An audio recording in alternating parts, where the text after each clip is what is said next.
আজ রাস্তার দখল নিয়েছি, কাল বিধানসভার দখল নিতে হবে, আর ভোট লাল ঝান্ডায় দিতে হবে।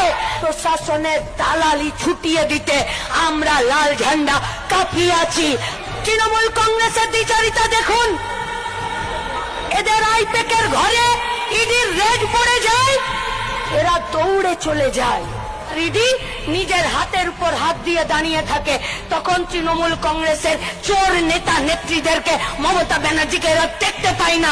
বিজেপির সঙ্গে তৃণমূলের এই পিড়িতের আঠা খুব মজবুত গো। জাল স্যালাইনের জন্য আমাদের পোয়াতি মাগুলো বাচ্চা জন্মাতে গিয়ে হসপিটালে সবাই আইসিইউতে ভর্তি হয়ে গেছিল। কারো বাচ্চা জন্মেই মরে গেল, কারো বাচ্চা জন্মালো না, আর কেউ বাচ্চা জন্মাতে গিয়ে মাটাই মরে গেল। মেদিনীপুর, জলপাইগুড়ি, সরকার কি বললো? বললো স্যালাইনটাকে বাদ দিয়ে দাও।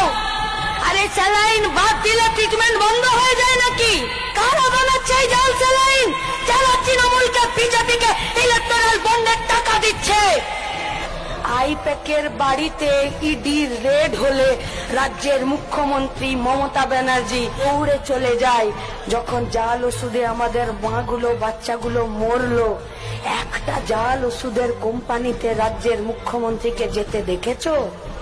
একটা জাল ওষুধের কোম্পানির কোন মালিককে জেলে টানতে টানতে নিয়ে যেতে তৃণমূল কংগ্রেসকে দেখেছো?